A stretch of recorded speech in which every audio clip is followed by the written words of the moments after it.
Okay, good morning everyone.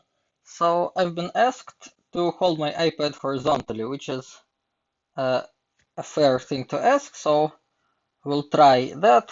But because it allows less vertical space this way, I'm just going to split the screen in halves and pretend I'm having two boards. So I will write on this one first and then here later. Okay, so first thing I want to do, so because we're not in class and I'm supposed to go slower because it's probably a lot harder to understand what I'm doing. I'm just going to keep doing some examples on residues and on poles. So let's just call these examples. I'm going to go ahead and just do some problems from the exercise sections. So in all the examples, I'll find the residues. The actual problems ask to integrate, but finding the residues is equivalent, so we will do the residues. Okay, so let's do f of z like this. Z cube 1 minus 3z. So I just want to uh, like teach you, make you believe in the fact that finding a residue is more a technical problem rather than intellectual. But like to get to this stage, we need to exercise a lot. So let's exercise together at least a little. Okay, so let's identify the problem. So this function has three problems at z equal to -1, and then at the point where 1 plus 2z to the fourth is equal to 0. Well, actually four problems here. Sorry, I said two. So we have one problem here, one bad point, and four bad points here. So it's z to the fourth is equal to -1/2. And now we know that -1/2 is equal to 1/2 times e to the pi I plus 2 pi n. So we have z equal to 1 over 2 to the 1/4 times e to pi I over 4. So let's call this z1, z2, z3 will be 1 over 2 to the 1/4 e to the 3 pi I over 4. z4 will be 1 over 2 to the 1/4 e to the 5 pi I over 4, and z5 will be 1 over 2 to the 1/4 e to the 7 pi I over 4. So five problems: z1, z2, z3, z4, z5. So I'll find a couple of residues and leave the rest as an exercise. I'll do for z1 and z3, for example. So let's find the residue of f at z1. Okay, so then we need like our big denominator for f of z will be z plus 1. So there, plus 1, sorry. So there is a discussion on Canvas. Feel free to have a look. How do we single out this factor? So because we're looking for the residue at -1, we need to have z plus 1 in the denominator, and the rest will be in the numerator. So the numerator has its own denominator, but that's fine. So this whole thing will be phi of z. And then we know that the residue of f at z1 is equal to phi of z1, which is 5 minus 1. Now we need to plug it. So what do we get? We get -1 times 4. So -4 here divided by 3. Okay. So now let's find the residue at z3, for example.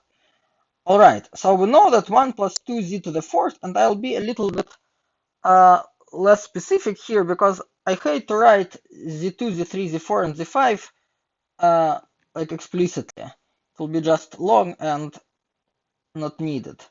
So the way these factors, and you can just explicitly check this. Okay, I'm and I need to start with z2. Sorry, so it will be z minus z2, z minus z3, z minus z4 times z minus z5. And now I also need to multiply it by 2. So let's see if I can use some colors. So okay,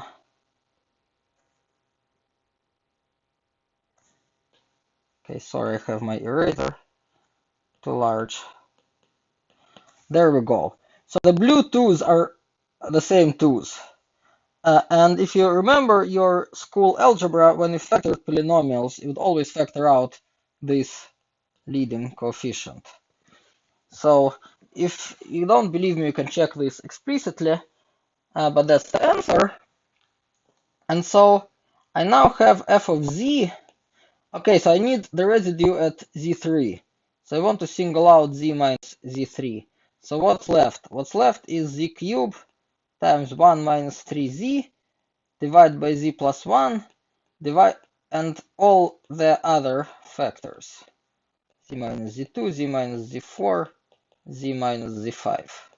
So that's obviously f, right? Because this is the denominator, it kind of goes right here.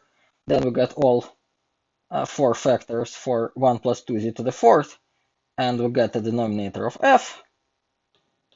Okay, I'm going to make this smaller to be able to erase everything well enough. Okay, and so now this whole thing, this whole numerator will be my phi. So the residue of f at z3 will be equal to phi of z3. And now it remains to plug z3 into phi. It's a struggle, and I don't want to do this, but as I said last time, if our life depended on this, we would be able to compute and simplify. So the same for z2, z4, and z5. So once again, the general procedure is that we look at our problematic point. Like right here, it was z1, and right here, it's z3. We single out z minus a problematic point in the denominator, at least as soon as we can, and we call the rest phi. All right. So I want to do one more example, which will hopefully clarify a little bit more what's this third type of singular point. So remember, I said that a singular point is a point where f is actually analytic. So let's look at this f, sine of z divided by z. Okay, so it looks like we have a problem at 0.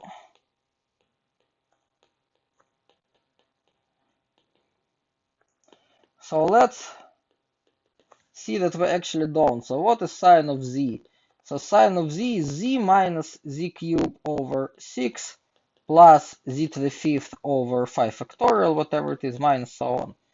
So when we take sine of z and divide it by z, and here I'm using series, even though I claim that we'll never need to use series again, but I will here. So I divide by z, and we see that because here it didn't start with a constant, it started with a z.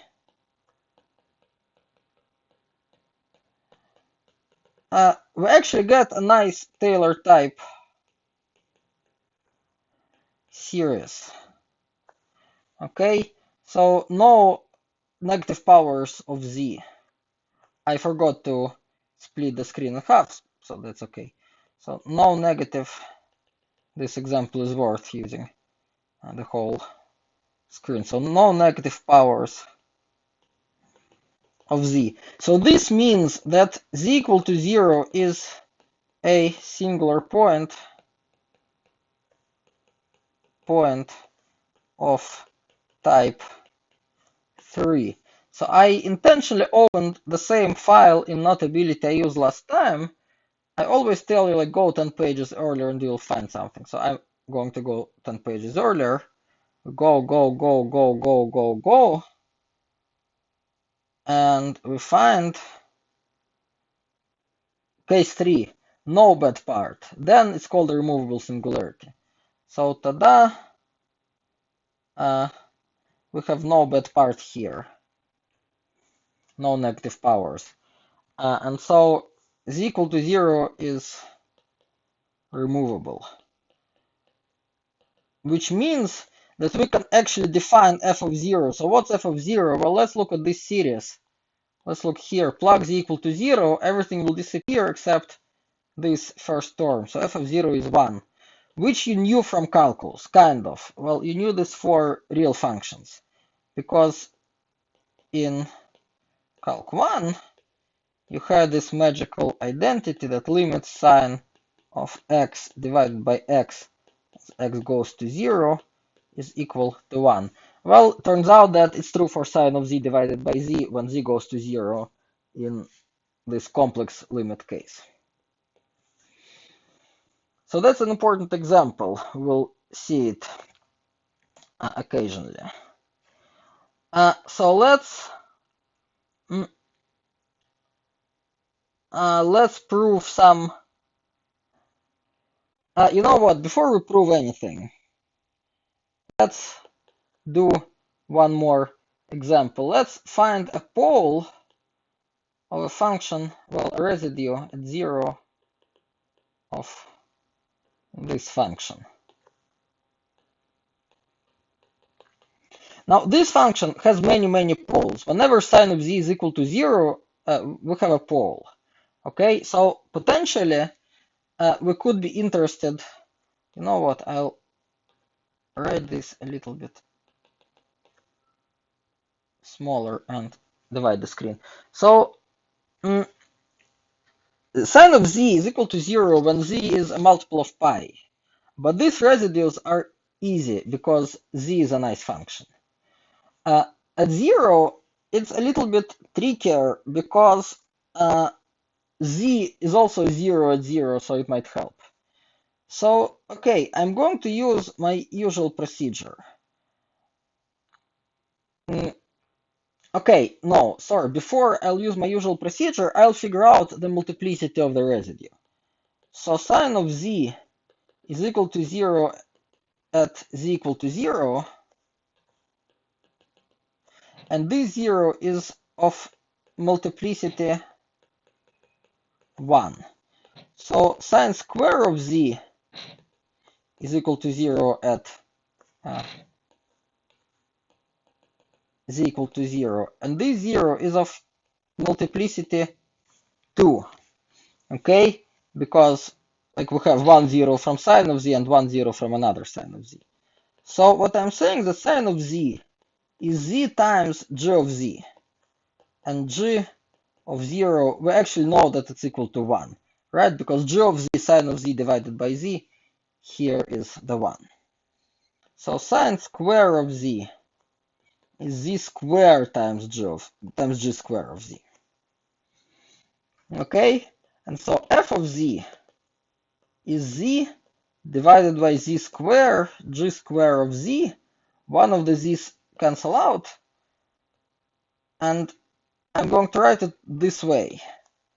So I'll single out z, and here I have 1 over g square of z. Okay, and I'll call this phi. Why can I call this phi? Because phi is well defined at 0. Okay, phi doesn't have a pole at 0. That's what's important. It's very important that g of 0 is 1, so g square of 0 is also 1. And this tells us that the residue of f at 0 is equal to phi of 0, which is 1 divided by g square of 0, which is 1. So f is trickier than anything we saw earlier, because f doesn't have a power of z or a power of z minus something in the denominator. Instead, f has a power of sine of z. But we can still use our regular procedure and single out the z or whatever power of z we need. So now I want to turn this example into a general fact that if f of z is equal to P of z divided by Q of z, and P of z0 is not 0, and Q of z0 is 0 with multiplicity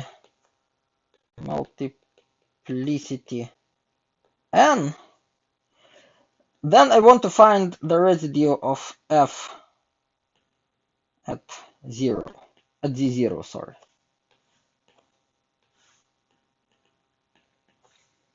Well, let's do it. So Q of z0 has a 0 of multiplicity n, means that Q of z0 is z minus z0 to the power n times something, times, let's call it g of z. And g of z0 is not 0. This is something we figured out last time, that 0 always has an integer multiplicity, and so we can do this. And so we have f of z equal to p of z divided by z minus z0 to the power n times g of z, and it is equal to phi of z divided by z minus z0 to the power n, where phi of z is equal to p of z divided by g of z. So I call this whole thing phi. Well, and now we know the answer. It's a pretty ugly answer. So we know that the residue of f at 0 is the n at z0, sorry, is the n minus first derivative of phi z0 divided by n minus 1 factorial, which means that we need to differentiate this phi. Alright, so the simple case is when n is equal to 1. So when n is equal to 1, then we can actually find g of z0. So to find g of z0, what is g? G is q divided by z minus z0 in this case. So we need to take this function and plug z equal to z0. Okay, so I can write it in this way. It will be easier to see. I'll subtract q of z0, and I don't change anything by subtracting q of z0. Because remember that q of z0 is 0. Here it is. Okay, and this looks absolutely like the derivative of q at z0. So if you give any sense to this substitution, so what does it mean to substitute z equal to z0? We cannot just plug it, we will divide by 0. Well, we understand it in the limiting sense. And so this, if we take the limit as z goes to z0, then we get exactly the derivative. Okay, and then in this case, phi of z0 is p of z0 divided by g of z0, which is p of z0 divided by q prime of z0. And that's what we'll use all the time. So this works only for pole, like for 0 of multiplicity 1, or for pole of multiplicity 1. If pole is of a higher multiplicity, it's a little bit trickier, but still we can do it. So let's let's look at an example. So let's say f of z is equal to 1 over z times e to the z minus 1. Yeah, and by the way, every time you're unsure, you can theoretically do the power series. That's absolutely fine. For example, here I'll show how to do the power series.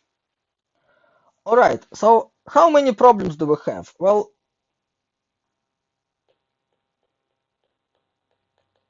this is one of the problems, but this is also one of the problems. There's another problem at 0 here, because when we plug z equal to 0 in this second arrow, we get e to the 0 minus 1, which is 0 again.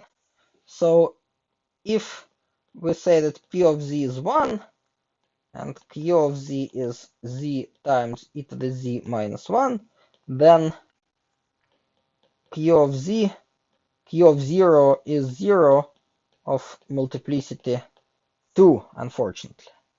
So, well, let's look back. So here's our, what do we have to do? We have to take our phi, and differentiate it, actually once. All right, so what is phi? Phi is p divided by g, and g is q divided by z square. So g of z is q of z divided by z square, which is e to the z minus 1 divided by z. Okay, and phi of z is p of z divided by g of z, which is 1. Well, p of z is 1, so we got z divided by e to the z minus 1. Alright, and the question is, what's phi prime of 0? Well, let's do it.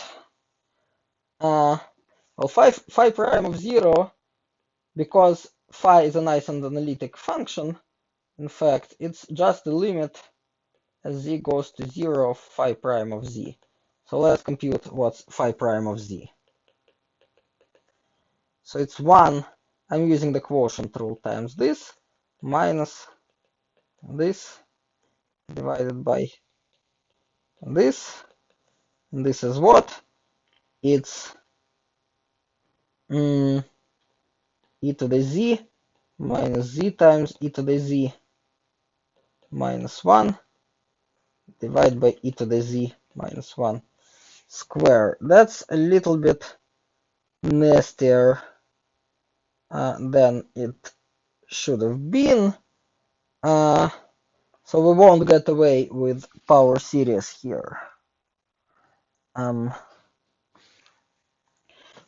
So now we need the limit as z approaches 0, and unfortunately, well, so I won't say that unfortunately we cannot use L'Hopital's rule. We almost can, but I really don't want to justify it. So power series, unfortunately. Well, let's do the power series. It's actually not a big deal. So we know that e of z is 1 plus e to the z is 1 plus z squared over 2 plus so on. So z times e to the z is z plus z squared plus z cubed over 2 plus so on. So what is e to the z minus z e to the z minus 1? It's 1 plus z squared over 2 plus so on, minus z squared minus z, sorry, no, no, minus z, so I need to subtract, sorry,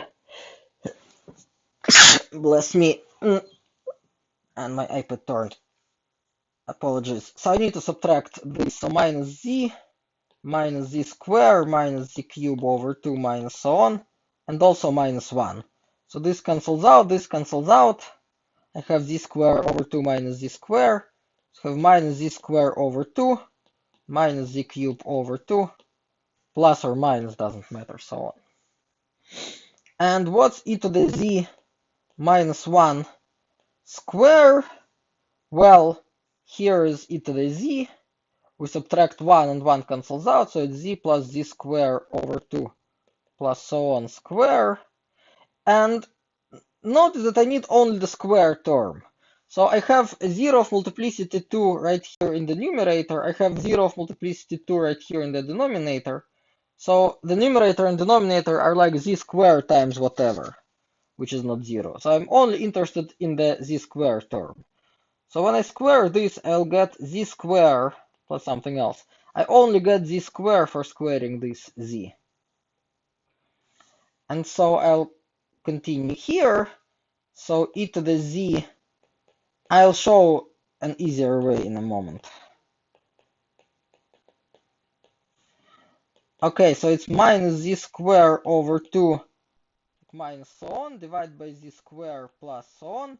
So z square, forget about so ons, z square will cancel out, and it will be minus 1/2 plus so on. So the value of phi prime at 0 is minus 1/2. That's the bottom line. So it should be very confusing if you're watching this for the first time. So I really encourage you to rewatch this and work out the series by hand once again. I started canceling things out a little bit too fast, probably somewhere around here. So I really encourage you to see that everything indeed cancels out. Let's do a simpler way.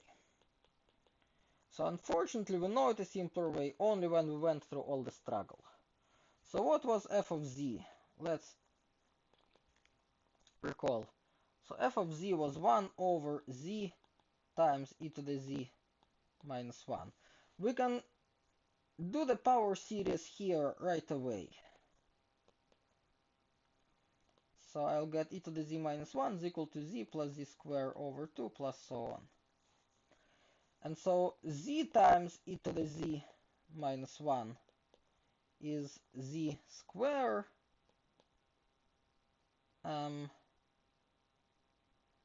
plus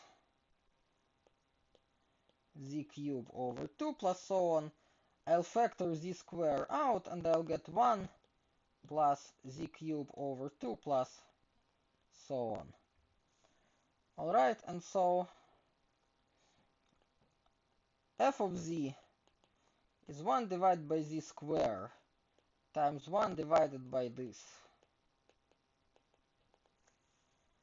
Okay, and so okay, let's see. So what? Sorry, it's a z here. It's not a z cube.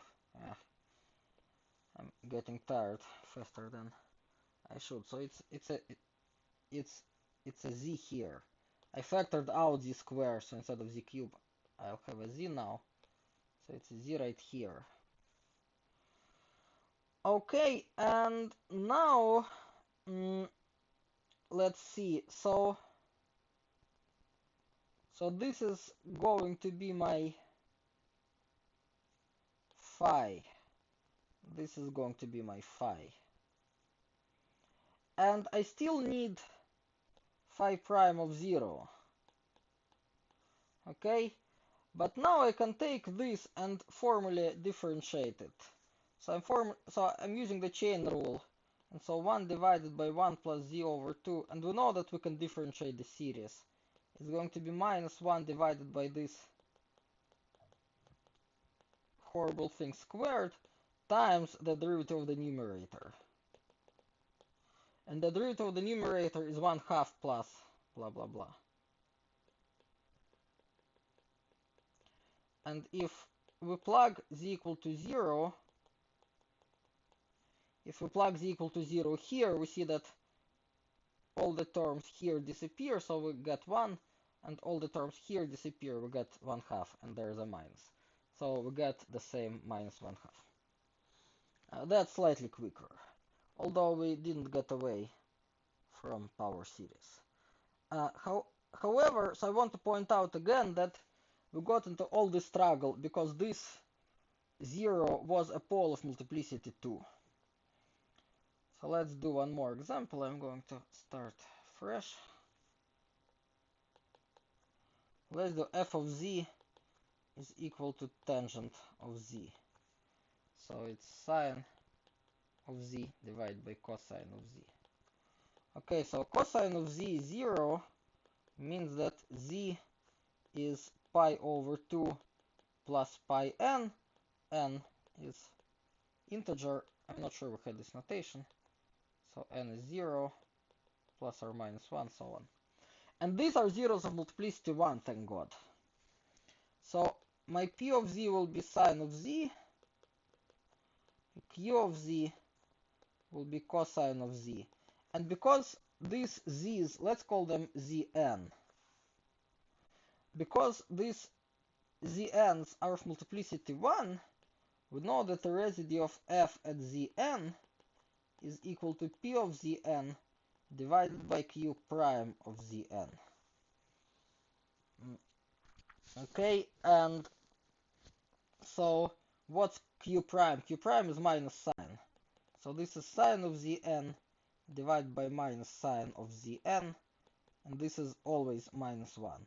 So surprisingly, all the residues are equal to minus 1. And that's it, that's all the computation. So you see how faster it gets whenever we have a pole of multiplicity 1. So let's do one more example. Let's do f of z equal to, okay, what do I want to do? I want to do the hyperbolic sine of z divided by z square. So, okay, let's see what yeah, that's great actually. So what's hyperbolic sine of z? Let me remind, it's e to the z minus e to the minus z divided by 2. And we need to realize, okay, and we'll do residue at 0. We need to realize that sine h at 0 is 0. So it looks like 0 is a pole of multiplicity 2 because of the z square. But actually the multiplicity reduces many thanks to the sine h of z. Because sine h of 0 is also 0, and so it reduces the multiplicity. So how will we write f? We'll write it this way. Sine h of z divided by z, all divided by z. And this z we'll call q, and this we'll call p. Okay, so p of 0 is e to the z minus e to the minus z divided by 2z when we plug z equal to 0. This actually makes sense. So this is not infinite or anything, because both the numerator and the denominator are zeros. And if we compute everything correctly, we will get just 1, I believe. So that's an exercise in power series again, but simpler power series. Okay, and so we know that the residue of f at 0 is p of 0 divided by q prime of 0, but q of z is z. So q prime of 0 is 1. And this is 1. So that's a little bit more involved because we had to talk about p of 0. And I intentionally drew this fellow because I want to give some more time to process the solution. But we spend a little bit more time talking about p of 0, but like from a complex functions professional point of view, p of 0 is like no harder than like cosine of 0. So p of 0 is as nicely defined as any decent function at 0. Alright, so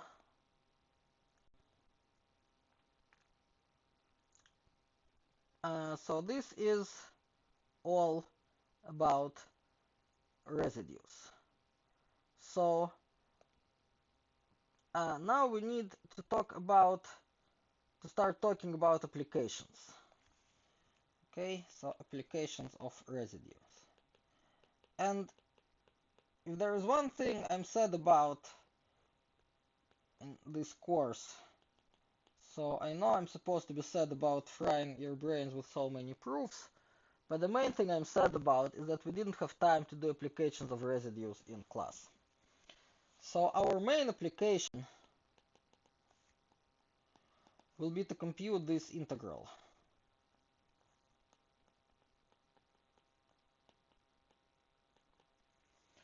And this integral has so many problems. Like, it's improper at 0, but at 0 it actually converges by the you call it Weierstrass test, I think you call it comparison test. It converges at 0. It converges at infinity for a very subtle reason. So I don't think you ever learned in your calculus class why does it converge at infinity. It converges at infinity because it looks like this, so it oscillates. And remember what's an integral. It's all these areas with a plus sign minus, I'm just enjoying using colors whenever I can, minus these areas, the green ones. And so the green ones will cancel out with the black ones, or with the shaded ones, and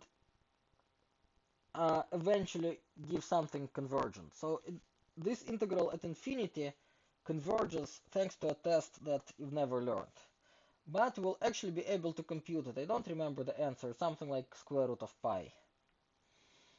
And the way we will compute it, so just a little advertisement.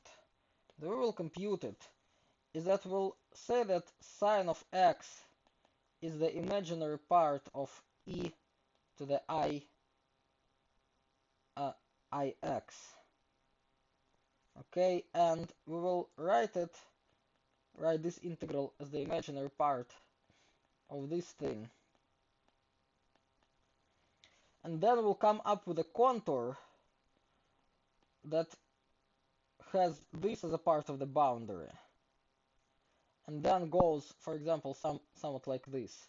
So we'll integrate it over this contour, do lots of work to cancel out the integral over this arc, and the integral over this part will be whatever we want. So this will be good, this will be cancelled out. Okay, so that's a little glance into the future. So first we need to define what's an improper integral. So if we have f of x with no problems at any x except plus or minus infinity, we'll call the principal value of an integral from minus infinity to infinity. It's the same PV, the same principal, but f of x dx in a completely different sense, to be the limit as r goes to infinity of this.